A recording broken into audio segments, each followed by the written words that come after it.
This is outrageous. I demand to see it now. Sir, please calm down. We're doing everything we can. Calm, this is ridiculous. The room went silent. Not the polite kind of silent. The dangerous kind. The kind that happens right before something irreversible occurs. Adwoa Mensah-Park had seen a lot in her 7 years as an ER nurse at Seoul General Hospital. Gunshot wounds. Collapsed lungs. A man who came in with a fork lodged somewhere that will never be spoken of in polite company. She had held dying strangers' hands and cracked terrible jokes to keep frightened children from crying. She was unshakable. But nothing, had prepared her for the moment Lee Jun-seo pointed one perfectly manicured finger at her face and said, in front of a room full of patients, staff, and God himself, "Get me a real doctor. Not the help. The help." Her. Adwoa, who had graduated top of her class at the University of Ghana School of Medicine and Health Sciences, who had passed the Korean nursing licensing exam in a second language, who had once resuscitated a patient for 6 straight minutes with her bare hands while calmly humming Celine Dion, she was the help. The audacity was so spectacular, so astronomically rude, that for 3 full seconds she just stared at him. His tailored suit. His chiseled jaw. His absolute nerve. Then she smiled. And anyone who knew Adwoa Mensah-Park knew that smile. That smile meant someone was about to have the worst and best day of their life simultaneously.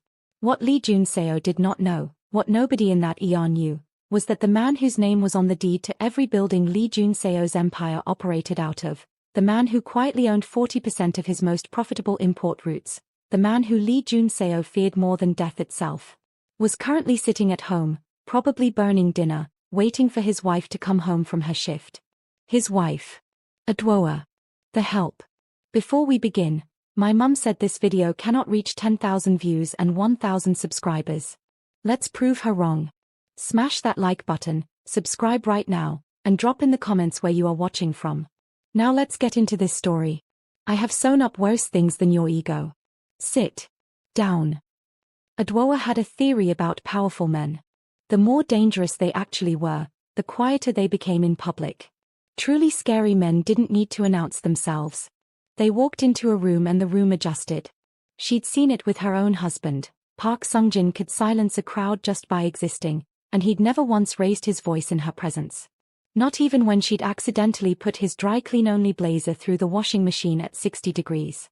He'd looked at the shrunken tragedy in his hands, looked at her, and quietly said, "I will grieve privately."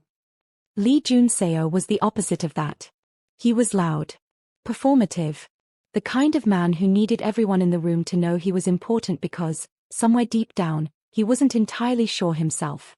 He had arrived at Seoul General's ER at 11:47 p.m. on a Tuesday, which was, in Adwoa's professional experience, when all the worst decisions of the day came to collect their fees. He'd been brought in by 2 enormous men in matching black suits who looked deeply uncomfortable with the fluorescent lighting and even more uncomfortable with the hospital smell. One of them had the faint outline of a holster under his jacket. Adwoa had clocked it immediately and said nothing. Seoul's underworld had a complicated relationship with Seoul's hospitals. You treated them, they left quietly, nobody asked questions. It was an unspoken arrangement that had kept the ER running smoothly for years.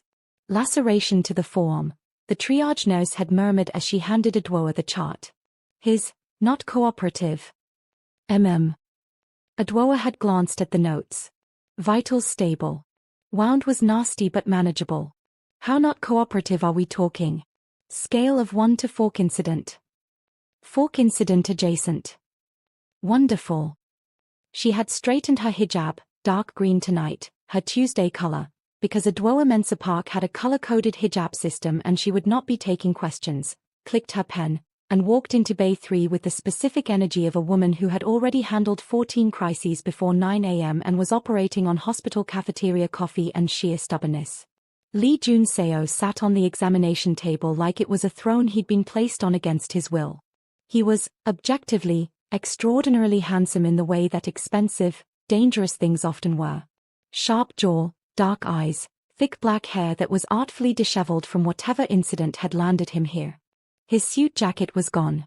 His white dress shirt was rolled to the elbow on one side, the other sleeve dark with blood. He looked at Adwoa when she entered, and his expression did the thing she had seen 1,000 times, the flicker of assessment, the slight recalibration. A black woman. In a hijab. In his bay. She watched him decide something. It never went well when men decided things about her on sight. "I'll need a doctor," he said. "No greeting. No please." "Lucky for you," Adwoa said pleasantly, pulling on her gloves. "I'm the one who can fix your arm. So let's start with, how did this happen?" "I said I want a doctor." She looked up from his chart. Held his gaze with the patience of a woman who had learned Hangul, Chi, and English fluently and was not about to be intimidated by someone who couldn't manage basic manners. "And I said I'm the one who can fix your arm. Those two facts can coexist. How did this happen?" One of the suited men by the door shifted nervously.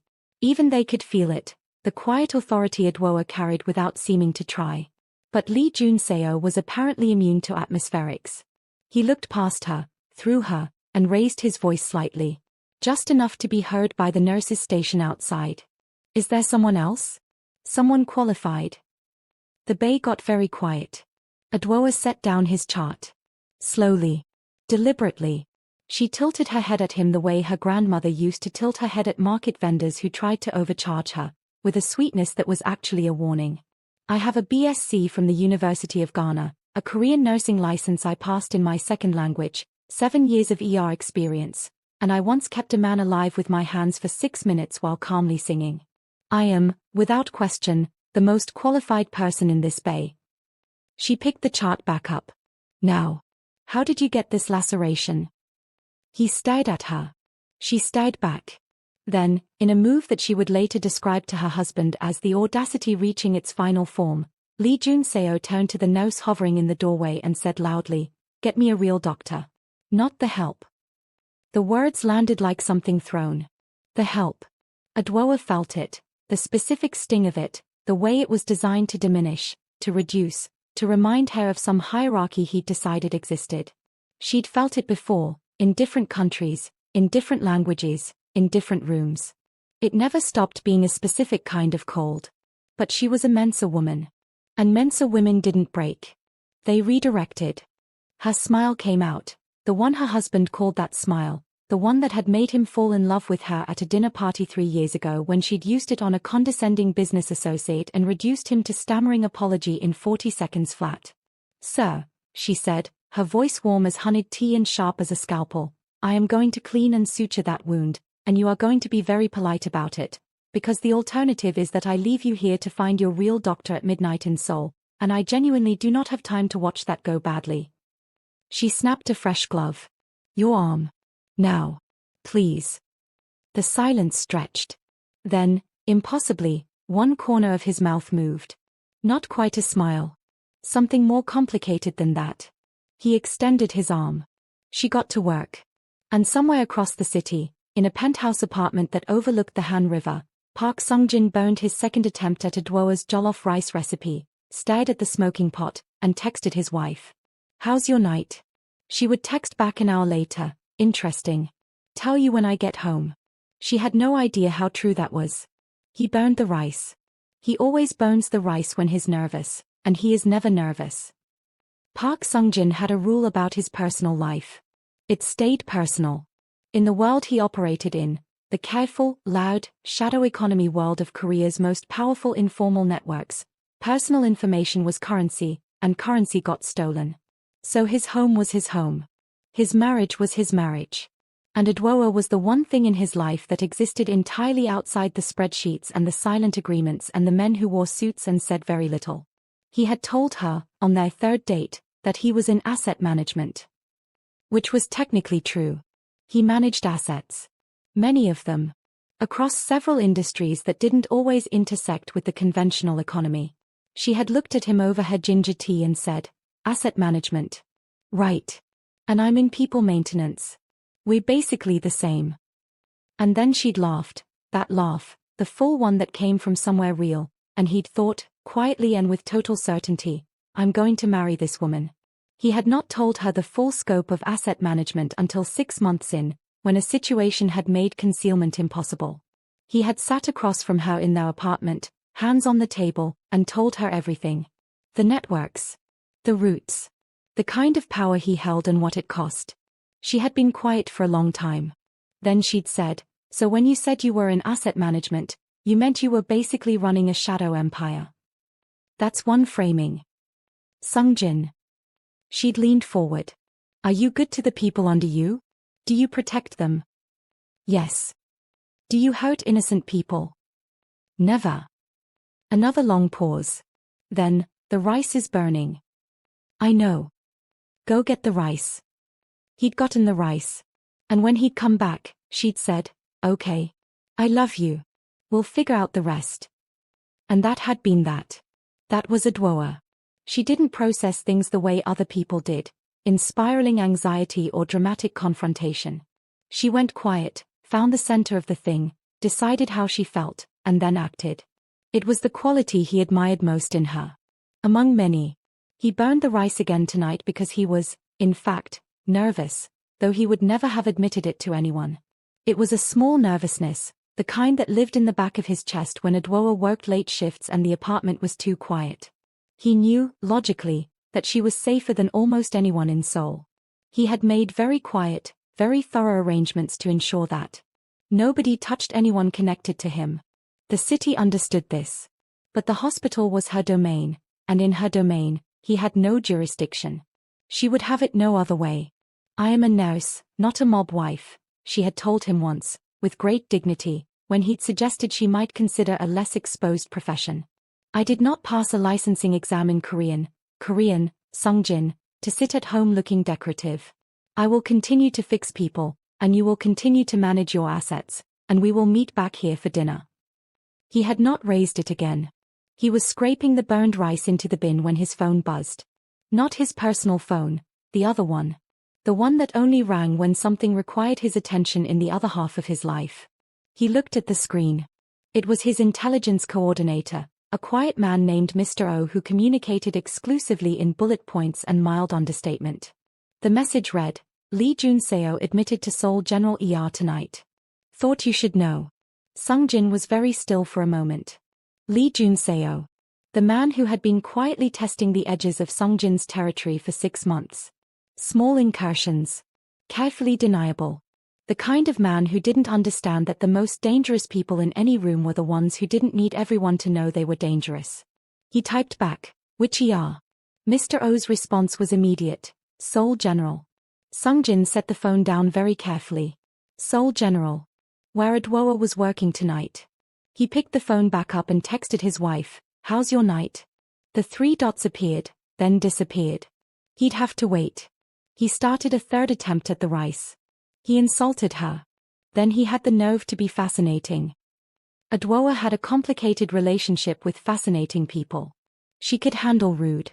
She could handle difficult. She could handle the man who had once tried to leave an ER mid-suture because he had a meeting and she told him, deadpan, Sir, you have an open wound. The meeting can wait. She had considerable experience with difficult.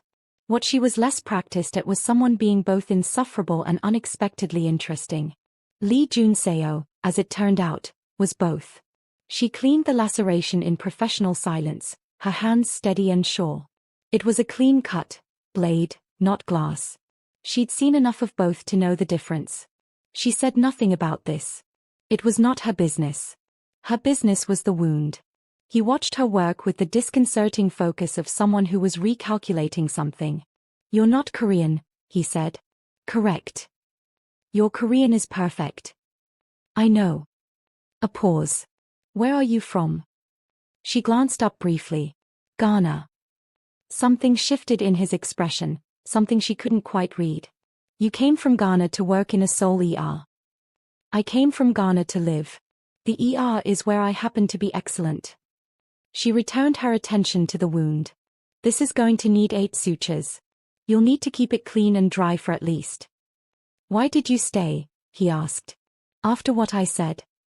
She tied off the first suture. Because you need stitches and spite isn't worth watching someone get an infection. Another pause. Then, that was not acceptable. What I said. She looked up again. His jaw was tight. A man not accustomed to saying those words, forcing them out anyway. She studied him for a moment with the clinical detachment she used for assessments. No, she agreed. It wasn't. He stopped. Something moved behind his eyes. I'm not. Another stop. The words were clearly unfamiliar in his mouth. Then, I apologize. Adwoa blinked. Then, because she was who she was, she said, that sounded like it hurt. His mouth twitched. Enormously. Good. Hold still. She started the second suture. Next time try leading with it. Saves everyone time. One of the suited men by the door made a sound that might have been a suppressed laugh. Lee Junseo shot him a look. The man went very still. Your staff is scared of you, Adwoa observed. Yes. Does that get exhausting? He blinked at her. No one has ever asked me that. No one around you seems to ask you anything real. She tied off the second suture. Glanced up. I'm asking. He was quiet for so long she thought he wouldn't answer. Then, sometimes. She nodded once. Returned to work. The bay settled into a different kind of quiet, not hostile now, but something stranger and more attentive. You're not afraid of me, he said. It wasn't a question. Should I be? Most people are. Most people haven't sewn up a man at 2 a.m. who came in with a crossbow bolt, she said. After that, threat calibration becomes very specific. She started the third suture. Are you going to threaten me? No. Then I'm not afraid of you. She paused. I reserve the right to update this assessment. This time, what happened at the corner of his mouth was definitely a smile. Small and reluctant and slightly incredulous, like it had arrived against his better judgment. There it is, she thought. The actual person. There, underneath the performance and the tailored suit and the weaponized rudeness, was someone she could almost see clearly. Someone who was, she suspected, desperately and completely alone in a room full of people every single day. She filed this observation away in the part of her brain where she kept things that were interesting but not her problem. It would later become very much her problem. She finished the 8th suture, dressed the wound efficiently, and stripped off her gloves. Keep it dry for 72 hours. No heavy activity. Come back in a week to have the sutures checked. She made a note on his chart. Any questions? He looked at her for a long moment with those dark, unreadable eyes. What's your name? Nurse Mensa Park. Your first name? She raised an eyebrow. I didn't ask for yours.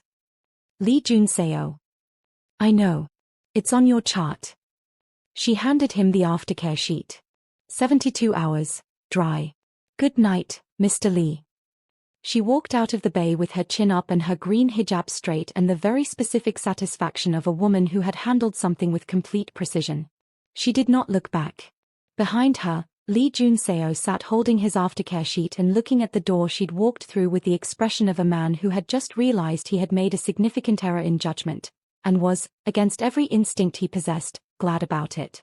His phone buzzed. He glanced at it. The name on the screen made him go still. Park Sungjin. 3 words, how is it? Junseo stared at the message for a long time. He knew exactly what that message meant. Sungjin always knew exactly where he was. That was the point of Sungjin. And tonight, of all nights, the most powerful man in his professional world had watched him sit in an ER and be managed by a nurse in a green hijab. He typed back, fine. Just a scratch. 3 dots appeared on Sungjin's end. Then, good. Don't make trouble where you're a guest. Junseo set the phone down slowly. He had absolutely no idea what that meant. He would find out soon. He was waiting up. He always waited up. This time he looked like he was solving a problem. Adwoa got home at 1:30 a.m. to the smell of burned rice and fresh rice existing in uncomfortable proximity. Third attempt, Sungjin said from the kitchen, not looking up from the pot he was stirring with the focused attention he usually reserved for quarterly negotiations. How many pots did you sacrifice? 2. Sungjin. She dropped her bag by the door and padded into the kitchen in her scrubs. He was in a grey sweater and his reading glasses, which she had never told him made him look like a professor in a very specific kind of romance novel, because the information would only make him self-conscious about wearing them. She pressed a kiss to his shoulder blade. He immediately reached back and pulled her around to his side, arm around her waist, stirring hand still moving. Rough night. Interesting night, she said, stealing a taste from the pot. This is better. Add a little more tomato. He added tomato. Tell me. She told him, the late admission, the laceration, the pointed finger, the help. She told it the way she always told him things, with precision and dark humor and the particular theatrical timing she'd inherited from her storytelling grandmother in Accra. By the end Sungjin was very still and the stirring had stopped. She looked up at him. Don't. Don't what? Whatever you're thinking of doing. Don't. I'm not thinking anything. You have your face on. She turned to look at him fully now. Park Sungjin in his element was an extraordinary thing, composed, contained, every thought moving behind his eyes like weather behind glass. But she had learned to read him with precision. The face where you're very calm because you're deciding something. I'm stirring rice. You stopped stirring. He looked at the pot. Started stirring again. Did you report it? To hospital management. Yes. This is not your department. Adwoa. This is not your department, she repeated, and her voice was gentle but the edges were firm. This was the negotiation they'd had before, in different forms, the place where his world and hers pressed against each other. I handled it. He apologized. Sungjin's staring slowed. He apologized. Mediocrely, but yes. I've heard worse apologies from better people. She took the spoon from him gently. Talk to me. What do you know about this man? A pause. Measured. What makes you think I know him? Because when I texted you that my night was interesting, you already had your face on before I said a word about it. She looked at him sideways. Park Sungjin. What is going on? He took off his reading glasses. Folded them. Set them on the counter with the careful deliberateness that meant he was choosing words. This was the other thing she loved about him, he never lied to her. He had promised her that, and he had kept it even when the truth was complicated. Lee Junseo operates in my territory, he said. He's been testing edges for months. He is not a good man, but he's not a stupid one. Adwoa was quiet, absorbing this. And tonight he was in my ER. Yes. And you knew. Mr. O told me. She looked at him for a long moment. Then she took his face in both her hands, warm, certain, completely unafraid, and made him look at her. I am fine. He was rude, he apologized, I stitched his arm, I came home. No part of this story needs to escalate. Sungjin's hands came up to cover hers at his jaw. He exhaled, slow, controlled, the specific exhale of a man letting something go that he very much did not want to let go of. He called you the help, he said quietly. He did. In my city. Sungjin. In my hospital. It is not your hospital. That I donated a cardiology wing to. She stared at him. You donated the cardiology wing. He blinked, looking faintly guilty. It's tax efficient. Oh my God. She dropped her hands and turned back to the rice, which was beginning to stick. You donated a cardiology wing to my hospital and didn't tell me. You would have made me tell people. I would have made you tell people so they could thank you properly, which is what normal humans do when they, she stopped. Pointed the spoon at him. This is a separate conversation. We are coming back to this. Noted. The immediate conversation is, Lee Junseo is handled. I handled him. You will not be handling him on my behalf. She served the rice. Deal. He sat down at the kitchen table with the particular expression of a man accepting terms he found suboptimal. Deal. She set his bowl in front of him. He caught her wrist as she passed. Pressed a kiss to the inside of it. Looked up at her with those steady, quiet eyes. You are extraordinary, you know. I know, she said. The rice is good this time, by the way. He tasted it. Then looked at her. You added the tomato. I did. I could have figured it out. You were emotionally compromised. She sat across from him and picked up her fork. Eat. Tell me what Lee Junseo actually wants with your territory. From the beginning. He told her everything. She listened, and asked sharp questions, and somewhere between the rice and the hour stretching past 2 a.m. they shifted from husband and wife eating dinner to two brilliant people pulling a problem apart together, which was, she privately thought, the most romantic thing about their entire marriage. She did not know, yet, that the problem was already pulling back. He asked about her. I knew then that we had a problem. Lee Junseo slept badly and dreamed about a green hijab. He was not a man who dreamed.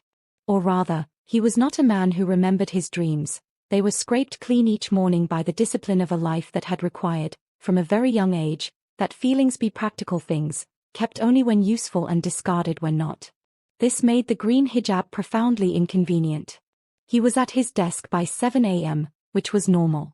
His second-in-command, Han Dae-won, a slight, perpetually worried man who had somehow been running logistics for him for 9 years without developing a single grey hair, which Junseo considered medically suspicious, was waiting with coffee and a report. The arm? Dae-won asked, glancing at the bandage visible below Junseo's rolled sleeve. Fine. The hospital visit generated no paperwork beyond standard medical records. Swept clean. Good. Do you want the morning briefing or the territory update first? Territory. Junseo accepted the coffee, turned his chair toward the window and the early grey Seoul morning. And then I want you to find something out for me. Of course. What? A pause. The nurse at Seoul General ER Department. Accent is Ghanaian, speaks native Korean, green hijab, name tag said Mensa Park. I want to know who she is. Dae-won, who had been typing notes, stopped typing. The pause stretched long enough to be meaningful. The nurse, he repeated. The nurse. Another pause. Sir. Dae-won. I just want to be very clear that you would like me to run the name. Standard background. Nothing invasive.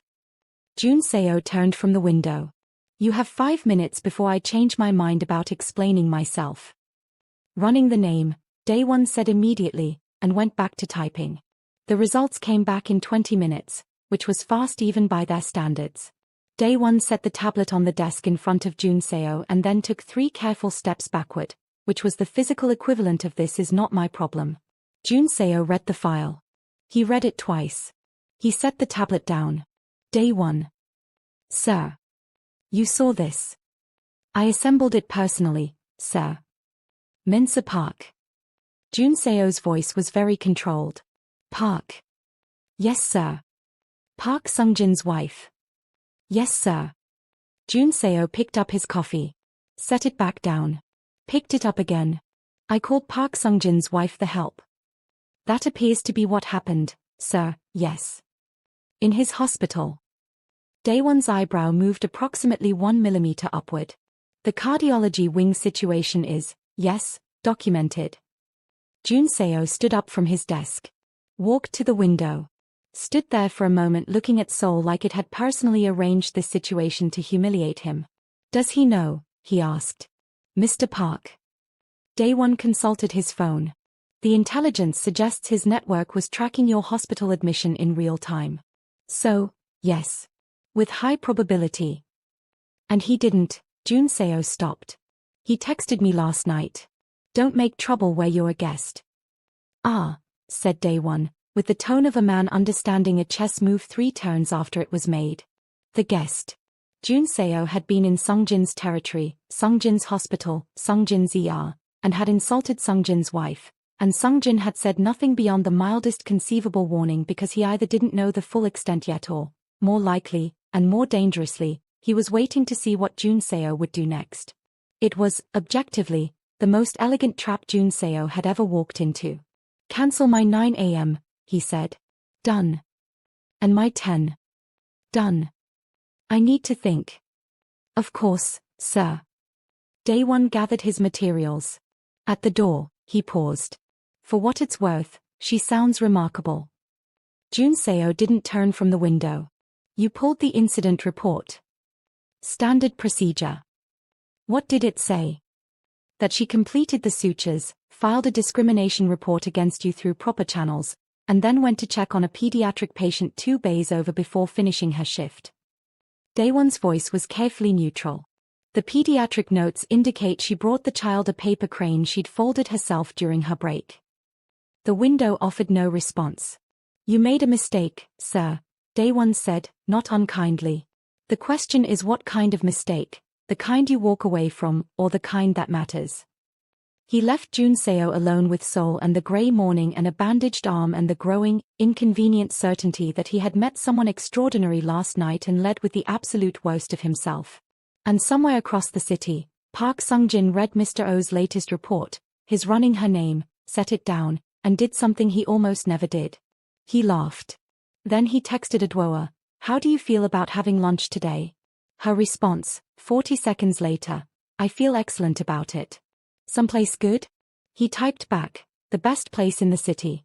She sent back a single emoji, a crown. He was still smiling when he made the reservation. He took me somewhere so beautiful I almost forgave him for the cardiology wing secret. Almost. The restaurant was on the 47th floor of a building that Adwoa was now, with fresh irritation, fairly certain her husband also owned. "Do you own this building?" she asked as the maître d', who called Sung-jin by name with the warmth of genuine familiarity, led them to a table by floor-to-ceiling windows overlooking a Seoul that glittered even in daylight. "I have a stake in this building," Sung-jin said, with the precise evasiveness of a lawyer. "That's a yes. It's a nuanced yes. You are insufferable." She sat down across from him and looked at the view, the Han River like hammered silver, the city spreading in every direction, beautiful and enormous and alive. Her heart did the thing it always did when she was confronted with Seoul's unexpected beauty.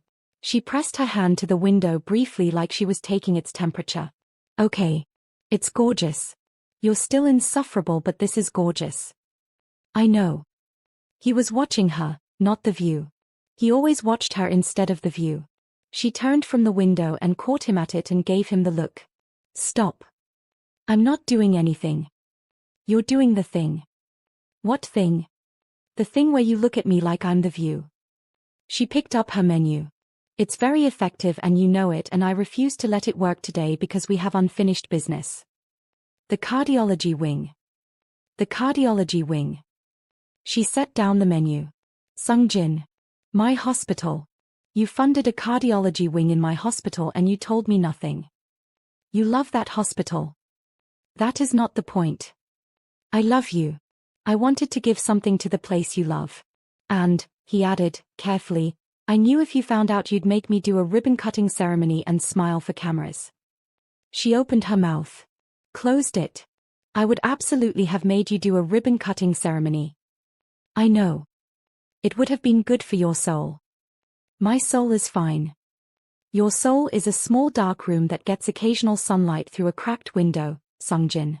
It would benefit from ribbon cutting." She picked up her menu again. She was fighting a smile. He could see it. He always could. "We're talking about this more later."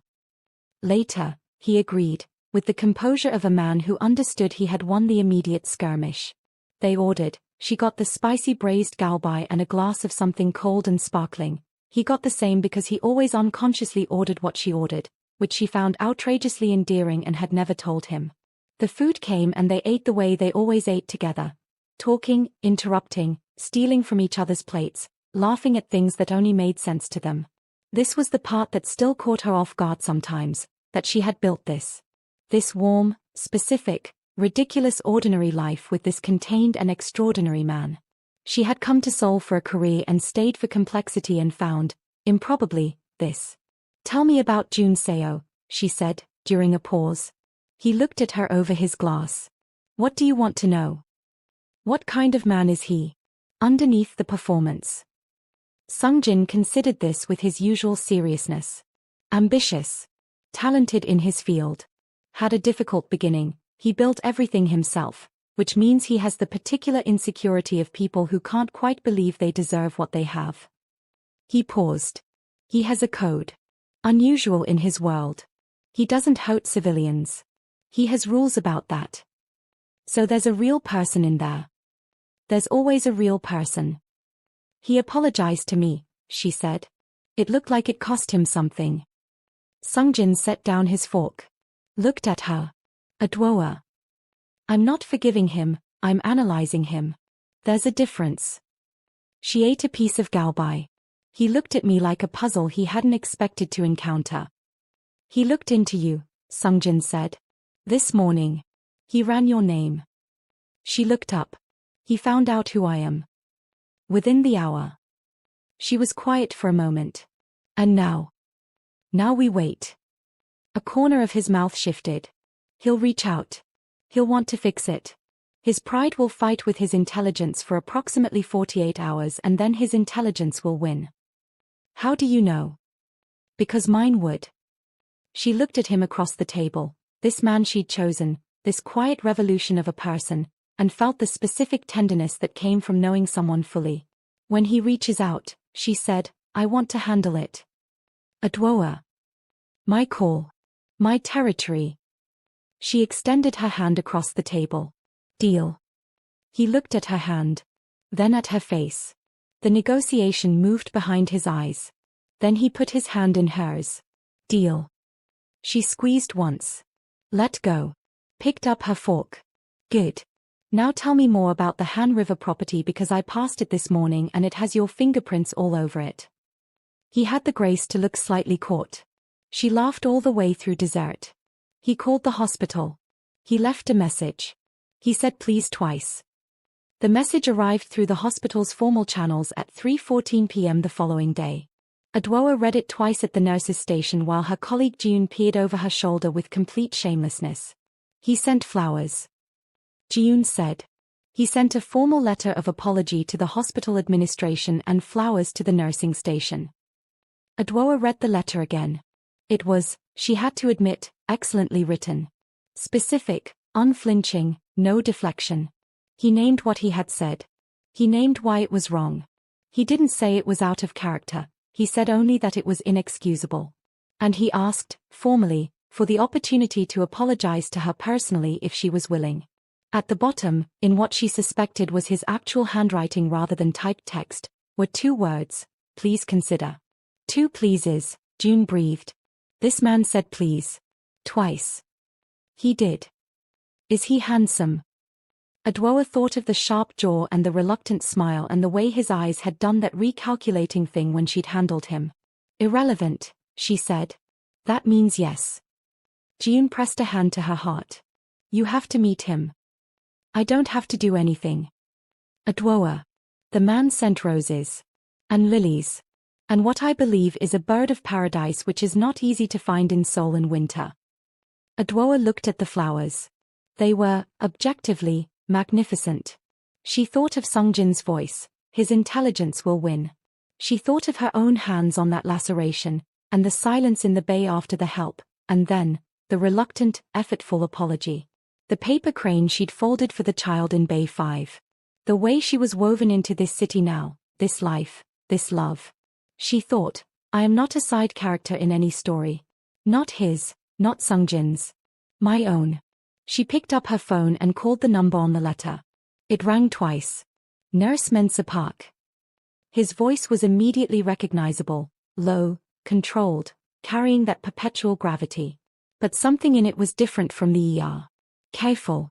Almost, she wouldn't go so far as humbled, but adjacent to it. Mr. Lee, she said.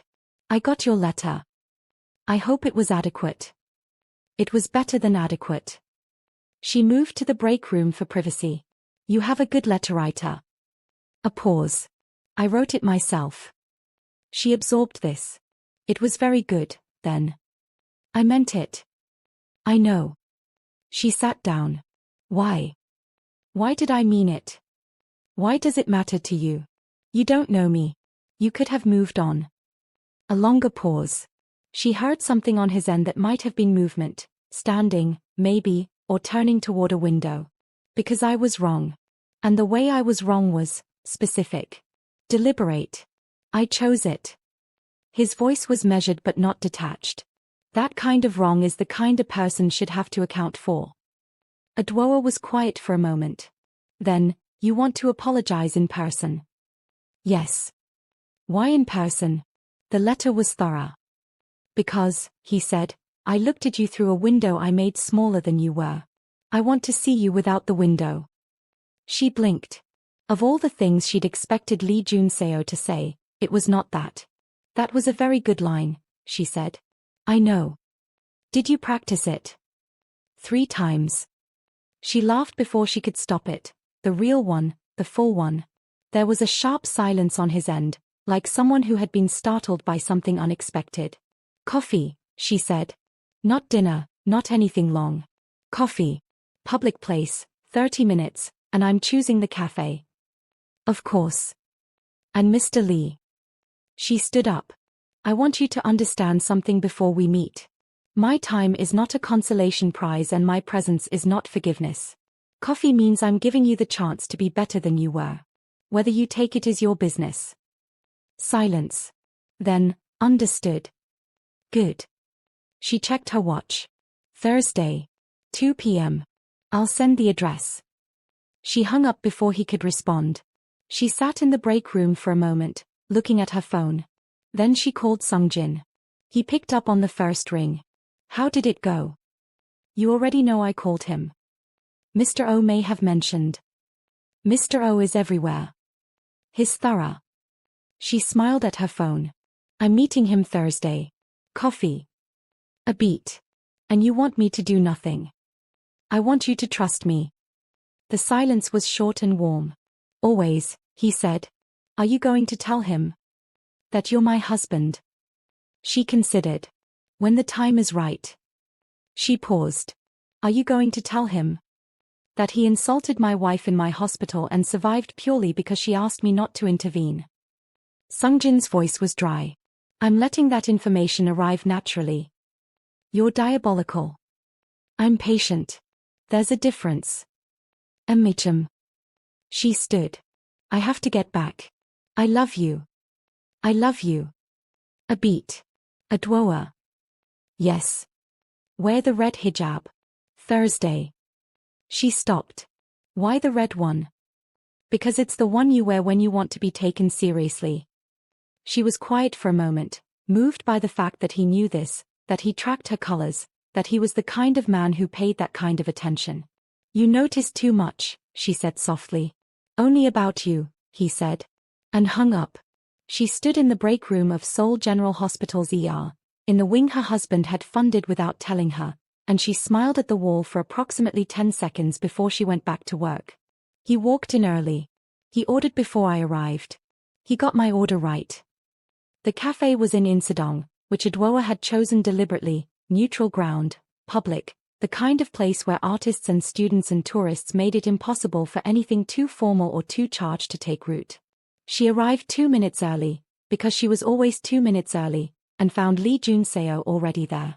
He was at a corner table, which she noted, but it was positioned to see the whole room, not to be hidden, so she revised her assessment from calculating to habitual.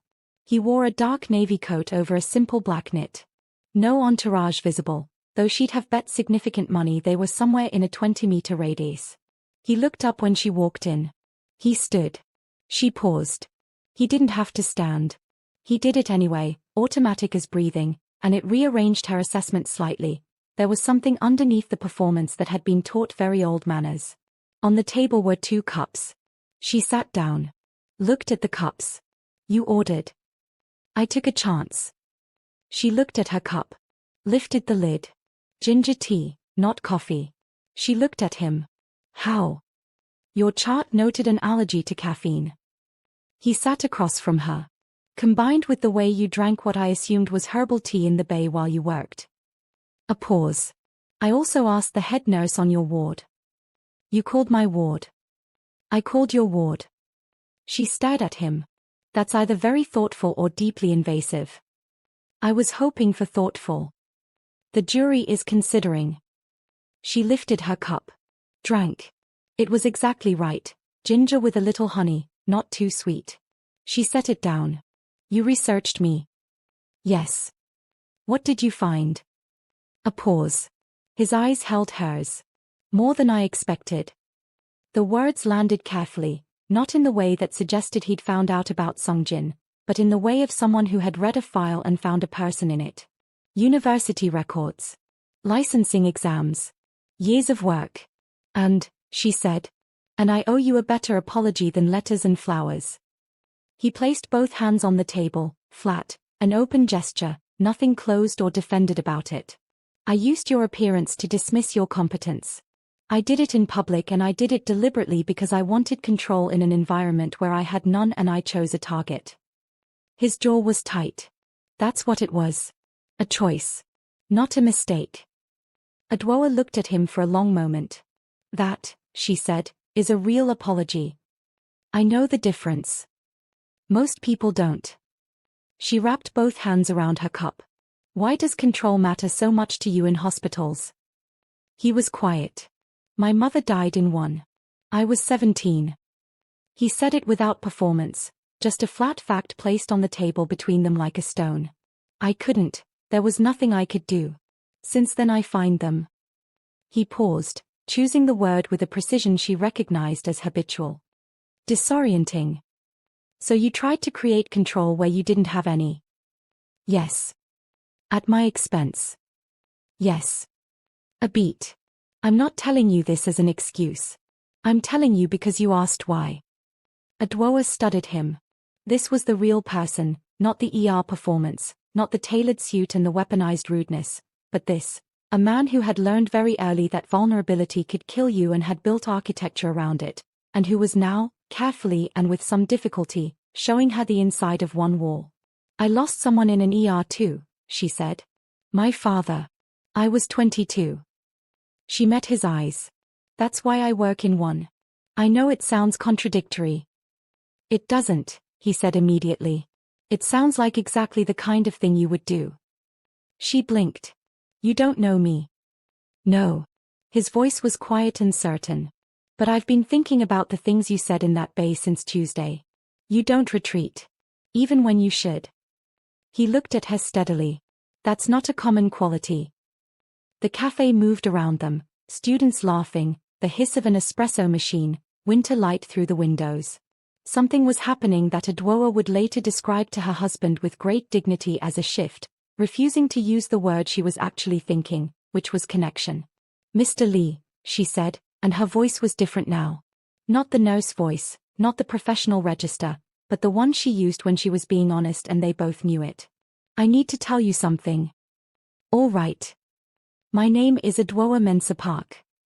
She set her cup down. I've been going by Mensa Park professionally since I moved to Seoul because it's easier. But the Park is my husband's name. She watched his face. My husband is Park Sung-jin. The silence that followed was one of the more spectacular silences she had witnessed in a life full of memorable silences. Lee Jun-seo was very still. He stopped. His wife. Yes. He looked at the table. Then the window. Then back at her.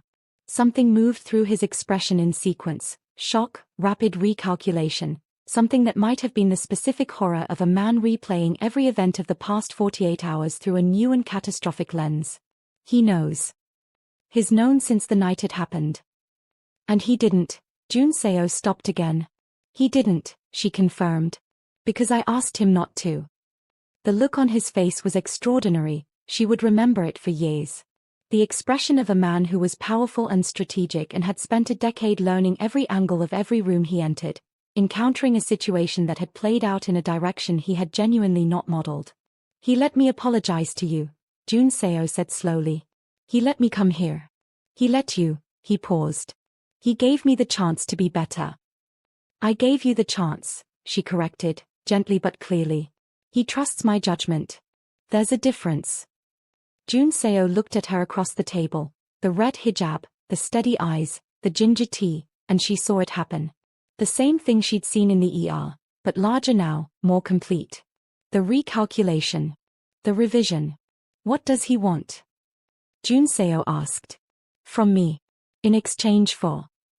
This isn't an exchange. She tilted her head. He doesn't work that way and neither do I.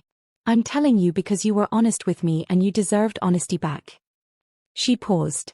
What happens between you and my husband in your respective asset management situations is between the two of you. I'm not a chess piece. I know, he said quietly. I know that now. The afternoon stretched around them. Outside, Seoul did its relentless, beautiful thing, traffic and light and people and the enormous ongoing fact of the city. Adwoa, he said, using her name for the first time, and somehow she let it pass, because it sounded different in his mouth than she would have expected. Like someone being careful with something fragile. Could I? He stopped. The careful architecture of his composure had a crack in it. I don't have many people in my life I can speak to honestly. I know, she said. I could tell in the ER. I'm asking if. He paused again, visibly uncomfortable with the asking. Not in any, I mean only as. As people, she said. Yes. He looked up. People talk, she said simply. That's allowed. She stood, gathering her coat. Send my husband a message tonight. A real one, not business. He already knows you're here. He's been tracking your phone. Junseo's expression flickered. Of course he has. It's actually a respect thing. He tracks his equals. She buttoned her coat. Looked at him one last time, this man who had started the week as an antagonist and ended it as something she couldn't quite name. You have better in you than Tuesday night. I expect you to keep using it. She walked to the door. Adwoa. She paused. Your husband, Junseo said, he's a fortunate man. She turned. I know, she said, and smiled, not that smile, but the other one, the private one, the one Sungjin said made every room better. He knows it too. She walked out into the Insadong afternoon. Her phone buzzed before she'd cleared the door. Sungjin, he's still sitting there. She typed back, give him a minute. 3 dots. Then, he just texted me. She stopped on the pavement and laughed, full, delighted, the kind that turned heads. A couple nearby smiled without knowing why. She typed, what did he say? Sungjin's response took longer this time. When it arrived, it was a screenshot. Junseo's message to Sungjin read, your wife is the most formidable person I have ever met. I understand now why you funded the cardiology wing. I would have funded the whole hospital. Adwoa stared at the screen. Then, I owe you an honest conversation. When you're ready. Sungjin's reply, beneath the screenshot, was a single message to her, well. She typed back, I told you. He sent back the crown emoji she'd sent him over lunch. She walked to the subway through the winter light, grinning at her phone like a fool, and didn't care even slightly. Everything was fine. Everything was better than fine. And then, as she turned the corner toward Insadong Station, she nearly walked directly into a man she did not recognize. Tall, cold-eyed, a phone in his hand with a photo on the screen. A photo of her. Mrs. Park, he said, softly and without warmth. We've been looking for you. Not Sungjin's people. She would have recognized Sungjin's people. Not Junseo's either, she'd just left him sitting in a cafe. Someone else entirely. The afternoon around her went very, very quiet. She had 3 seconds to decide what to do next. Part 2 is coming, and things are about to get significantly more complicated. Subscribe so you don't miss it. Drop a comment. Team Sungjin or Team Adwoa handles everything herself, because you know she does. See you in part 2.